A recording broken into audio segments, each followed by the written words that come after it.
ఓం గం గణపతియే నమ. ఓం నమ శివాయ. ఓం శ్రీమాత్రే నమ. సర్వమంగళ మాంగళ్యే శివే సర్వార్థ సాధకే శరణ్యే త్రయంబకే దేవి నారాయణ నమస్తే. అందరికీ నమస్కారం. అందరికీ నూతన సంవత్సర శుభాకాంక్షలు, ఆంగ్ల నూతన సంవత్సర శుభాకాంక్షలు ప్రేక్షకులందరికీ.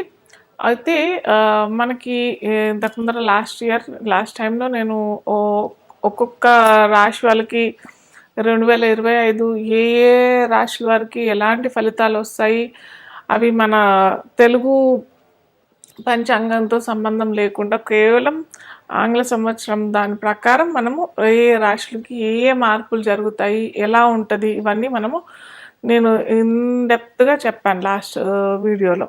సో ఈ రోజు ఏంటంటే మనము త్వరలోనే మనకి ఏ రాశులు ఎఫెక్ట్ ఎలా వస్తున్నాయి, ఏవి ఎలా ఎలాంటి మార్పులు వస్తున్నాయి అని చూసినట్టయితే మనకి ముఖ్యంగా మార్చ్లో షష్టగ్రహ కూటమి అనేది జరుగుతోంది.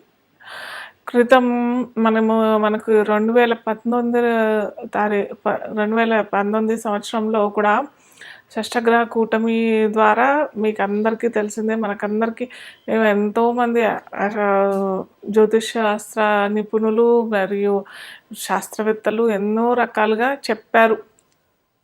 ఖచ్చితంగా ఏదో సంఘటన జరుగుతుంది, అది మానవాతీతానికి పెద్ద ఆటంకాలు తెస్తుంది అని చెప్పేసి ఖచ్చితంగా చెప్పాము కూడా. కాకపోతే అది పర్టికులర్గా ఈ వ్యాధి వస్తుంది అని చెప్పేసి చిన్నగా ఒక సూచిక మాటుకే మాకు ఎవరికైనా అంతే, జ్యోతిష్య నిపుణులు 90 నుంచి 95% కరెక్ట్గా చెప్పగలుగుతాం. 5% అటు ఇటు అన్నట్టుగానే ఉంటుంది, ఖచ్చితంగా అయితే రాదు. కాకపోతే అక్కడ కూడా ఇది ఏంటంటే దేశగోచారం ప్రకారంగా చూసిన సంఘటన అన్నమాట. కాబట్టి మనకి ఎలాంటి ఫలితాలు వస్తాయని చెప్పేసి ఈ షష్టగ్రహ కూటమి వల్ల మనము అప్పుడు చెప్పగలిగాం. అందరూ జ్యోతిష నిపుణులు చెప్పారు, ఖచ్చితంగా చెప్పారు, ఫలానా తారీఖు ఈ షష్టగ్రహ కూటమి వస్తుంది, దానివల్ల ఏ రాశులు ఇబ్బంది పడతారు కూడా ఖచ్చితంగా చెప్పారు. కాకపోతే అక్కడ ఏమైందంటే గురుబలం పోయింది. అక్కడ బృహస్పతి ఒక్కసారి ఒకే సంవత్సరంలో మూడు రాశులు అటు ధనుర్రాశి, వృశ్చిక రాశి, మకర రాశి, ఈ 3 రాశులు ఎఫెక్ట్ అయ్యాయి. ఒకే సంవత్సరంలో 3 రాశుల్లో బృహస్పతి లేదా శని భగవానుడు, అంటే బృహస్పతి అంటే గురు కనుక మారినట్టయితే ఒక ప్రళయం జరిగే అవకాశాలు చాలా ఉంటాయి. కానీ ఇక్కడ మనకి షష్టగ్రహ కూటమిలో కూడా పెద్దగా మార్పులు అవుతాయి. అంటే దేశగోచారము మనము ముఖ్యంగా మనం చెప్పేది ఈ షష్టగ్రహ కూటమి, దేశగ్రహ గోచారము ప్లస్ రాజకీయవేత్తలకి రాజకీయాలు ఎలా అవుతాయి, వాటి వల్ల ఎలాంటి ఫలితాలు వస్తాయి అనేసి మనము ఈ తూచాతాయిగా మనం చెప్పగలుగుతాం. కాకపోతే ఇది పర్సనల్గా మనం చూసినట్టయితే ఒక్కో రాశి, మళ్ళీ నేను చెప్తున్నాను ప్రతిసారి నేను ఈ వీడియో తీసినప్పుడల్లా పర్సనల్గా మీ వ్యక్తిత్వ జాతకంలో మీ జాతకాల్లో ఏ దశ అంతర్దశలు నడుస్తున్నాయి, మీ లగ్నం ఏంటి ఖచ్చితంగా తెలుసుకొని ఆ దశ అంతర్దశలు ఈ గోచార ఫలితాలు ఎలా వస్తాయి అని చూసుకున్నట్టయితే మనకు అప్పుడు కరెక్ట్గా ఫలితాలు వస్తాయి. అలా కాకుండా కేవలం ఇప్పుడు చెప్పిన గోచారమే ఈ రాశులకి ఎఫెక్ట్ అవుతుందని అంటే అది కాదు. దాంట్లో ఓన్లీ 50 నుంచి 60% లేదా ఒక్కోసారి 50% రిజల్ట్స్ కూడా రావు, మనకి ఫలితాలు అంతగనం రావు. మనం ఖచ్చితంగా మన నక్షత్రం ఏంటి, మన రాశి ఏంటి, మన లగ్నం ఏంటి, దశాంతర్దశలు ఏమి నడుస్తున్నాయి, లగ్నాధిపతి ఎంత బలంగా ఉన్నాడు, ఇవన్నీ మనం ఖచ్చితంగా మన జాతక చక్రంలో తెలుసుకోవాల్సిన విషయాలు. దాని ద్వారా ఈ గోచారం ఏంటంటే ఒక 20 to 30% రిజల్ట్స్ వస్తాయి. అంతేగాని గోచారంలో ఇవన్నీ మార్పులు జరిగిపోతున్నాయి, మాకేమో జరిగిపోతుంది, అందరికీ ఏమోనో అయిపోతుంది, అద్భుతాలు అయిపోతాయి, లేదా ఏమీ అవ్వవు, లేదా ఈ పలానా రాశి వాళ్ళు ఇలా అయిపోతారు అన్నట్టు అలా ఏమీ జరగదు. కాకపోతే మనకి తూచాతాయిగా మనకి ఏ రాశిలో ఈ గ్రహాలు కలయిక నడుస్తుంది. యాక్చువల్గా గ్రహ కూటమి అంటేనే షష్టగ్రహం అంటే 6 గ్రహాలు కూటమి అంటే కలుసుకొని ఆ రాశిలో అది కూడా 2 రోజులే జరుగుతుంది సంఘటన. ఎందుకంటే ప్రతి 2.5 రోజులకి చంద్రుడు మారిపోతాడు. చంద్రుడు ఒక రాశి నుంచి ఇంకో రాశికి మారిపోతాడు. కాబట్టి మనకి ఇక్కడ చంద్రుడిని కలుపుకుంటే రవి ఇక్కడ ఉంటాడు, శని భగవానుడు వచ్చేస్తాడు 30వ తారీఖుకి, మార్చ్ 2025 మనకి 30వ తారీఖు ఈ సంఘటన జరుగుతోంది. అయితే అది కూడా 2 రోజులే జరుగుతుంది. అప్పుడు రవి శని భగవానుడు వచ్చేస్తాడు, బుధుడు వచ్చేస్తాడు, శుక్రుడు ఉంటాడు అక్కడే, రాహు కూడా అక్కడే ఉంటాడు. ఈ గ్రహాలు బుధుడు కూడా అక్కడే ఉంటాడు కాబట్టి ఈ గ్రహాలన్నీ ఉంటాయి కాబట్టి మనము ఆ 2 రోజులు మనము షష్టగ్రహ కూటంగా మనం తీసుకుంటాము. ఆ రాశి అంటే మీన రాశిలో పడుతుంది కాబట్టి మీన రాశి వాళ్ళకి ఎలా ఉంటుంది, అలాగే మిగతా రాశులందరికీ కూడా ఎలా ఉంటాయి మనం చూస్తాము ఇప్పుడు తుచ్చతాయిగా. అయితే ఇంకొకటి ఏంటంటే ఇక్కడ తెలుసుకోవాల్సింది చాలా ముఖ్యమైన విషయం ఏంటంటే ఈ ఒక ఆర్క్ లాగా వచ్చేస్తుంది అనమాట. అంటే మనకి 2 రోజులు షష్టగ్రహ కూటమి ఉంటుంది. తర్వాత 2.5 రోజుల తర్వాత చంద్రుడు వచ్చేస్తాడు. తర్వాత 10-15 రోజులకి రవి మారిపోతాడు, మళ్ళీ బుధుడు వెళ్ళిపోతాడు, రాహు మనకి కుంభరాశిలోకి వచ్చేస్తాడు. ఇలా అన్నీ ఒక్కొక్క గ్రహాలు వెళ్ళిపోతుంటాయి. శుక్రుడు వెళ్ళిపోతాడు, బుధుడు వెళ్ళిపోతాడు, ఇవన్నీ వెళ్ళిపోతుంటాయి కాబట్టి ఆ పంచగ్రహ కూటమి అనేది కూడా మెల్లిమెల్లిగా వీడిపోతుంది. కాకపోతే ఇక్కడ ఈ పంచగ్రహ కూటమి అనేది కూడా 10-15 రోజులు మనకి.